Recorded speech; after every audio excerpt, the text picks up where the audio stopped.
हे भगवान, ये कैसे हो गया? जिस पेड़ को मैंने 2 दिन पहले लगाया है वो कैसे इतना बड़ा हो गया? बैगन का पेड़ भला पेड़ होता है? वो तो एक झाड़ी होती है। पर ये तो पेड़ है, वो भी फलों से लदा हुआ। ओह, ये कैसे हो सकता है? पास जाके देखूं कहीं कोई सपना तो नहीं देख रही। पर ये तो सच है, ये तो पूरा लदा हुआ है बैगन के फलों से। रुक जा, मीना को बुलाती हूँ। मीना। हाँ माँ, देख तो जरा, ये पेड़ हमने कुछ दिन पहले ही लगाया है और ये फल से पूरा भरा हुआ है।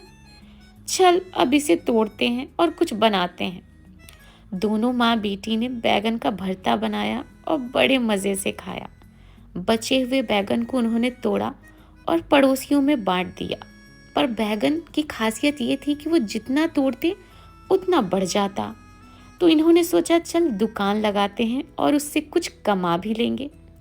बैगन बड़े ही जादुई थे, वो जितने तोड़ते उतना बढ़ता।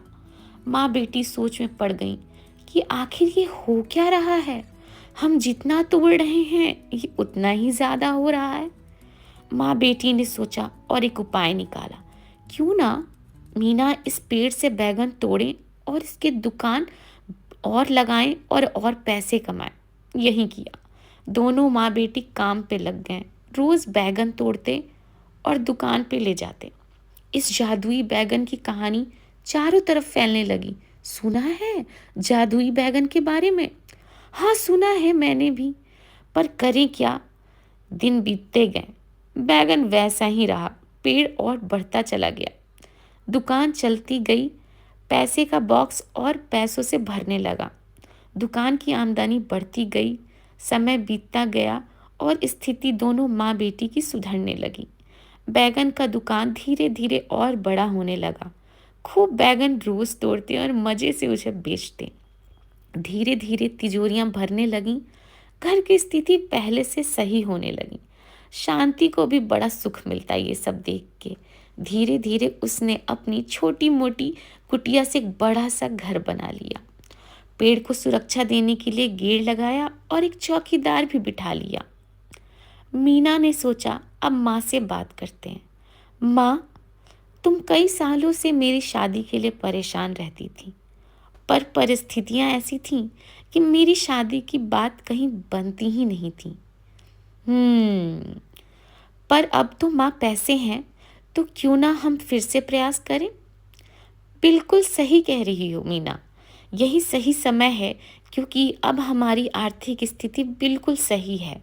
पहले तो बहुत परेशानियां थीं, तुम्हारे पिताजी भी नहीं थे और पैसे भी। ठीक है। और ऐसा करते करते मीना और शांति पहले सोचने लगे कैसे वो लड़कों के घर में जाते, शादी की बात करते, लड़कों से मिलते, सब कुछ पसंद भी आ जाता, पर बात ही नहीं बनती। पसंद हो तुम मुझे, बट हमारे यहाँ तो दहेज अच्छा खासा लगेगा। हाय राम, मेरी बेटी की किस्मत में क्या है। सब कुछ किया पर पैसे के अभाव में कोई बात ना बनी। पंडित जी से पूजा करा के देखती हूँ। भगवान के पास भी गई शांति। और ऐसे एक दिन मंदिर से निकलते हुए एक रास्ते से गुजरते हुए एक छोटा सा बैगन का पौधा दिखा। कितना छोटा और प्यारा है, क्यों ना इसे अपने आंगन में लगा लूं। धीरे धीरे फल देने लगा। ये देख के शांति को बड़ा ही सुकून मिला।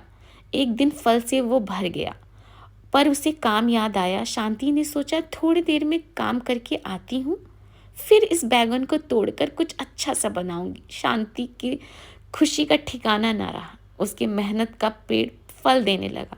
अच्छा हुआ लगा लिया, कुछ आज खाने को अच्छा मिलेगा। अरे महात्मा जी बैठे हैं। प्रणाम महात्मा जी। मेरी एक बेटी है मीना, बड़ी ही परेशान हूँ उसकी शादी के लिए। कुछ उपाय बताएं आप, ताकि मैं अपनी बेटी का विवाह कर सकूं। तथास्तु बेटी, एक उपाय है, एक आशीर्वाद देता हूँ। तुम जो भी अभी सोचोगी वो पूर्ण होगा। हाँ, मेरा मन तो अभी बैगन का सोच रहा था। कहीं बैगन की ही बारे में तो नहीं, नहीं नहीं नहीं नहीं, ऐसा नहीं हो सकता। ऐसा भला होता है क्या? ठीक है, महात्मा जी, आप मुझे आशीर्वाद दें कि बस मेरी बेटी की शादी हो जाए। मैं फिर कहता हूँ, जो तुम्हारे दिमाग में है वो अवश्य पूर्ण होगा। बस शांति को ये बात याद आई और उसने अभी अभी ये मीना को बताया। हाँ माँ, तुम मेरी शादी के बारे में नहीं, उस बैगन के बारे में सोच रही थी। ये क्या किया तुमने? तुम्हें तो मेरी शादी के बारे में सोचना चाहिए था। कोई नहीं मीना, अभी तो है परिस्थितियाँ।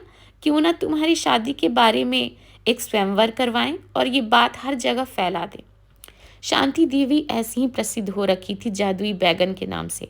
सो उसने चारों तरफ ढिंढोरा पिटवाया कि उसकी बेटी की शादी के लिए वर चाहिए, और इस तरह मीना की शादी के लिए स्वयंवर रचा गया। एक से बढ़कर एक लड़के आए। कोई गाड़ी लेकर आया, कोई पढ़ाई में बहुत अच्छा था, कोई जॉब में बहुत अच्छा था। मीना ने अपने लिए एक पति को चुना और शादी बड़ी धूमधाम से हुई। दिन बीतते गए। बेटी के जाने के बाद शांति देवी एक दिन पेड़ को देखने लगी। ओह पेड़, तुमने मेरी परिस्थितियाँ चेंज कर दी हैं, पर काश ऐसा होता कि उस दिन महात्मा के सामने मैंने तुम्हारे बारे में ना सोचा होता और किसी सोने चांदी के बारे में सोचा होता, तो काश मुझे इतनी मेहनत भी नहीं करनी पड़ती। और ये सोचते हुए शांति को नींद आ गई और दिन बीत गया। सुबह में देखा कि वो पेड़ फिर से छोटा हो गया है जैसा वो लेके आई थी, और फिर से उतने ही पौधे पे फल लगे हैं। ओहो, ये क्या कर लिया मैंने? ये तो मेरे लालच की वजह से फिर से छोटा हो गया। तो आपने सीखा, लालच बुरी बला है, संतोष ही करना चाहिए।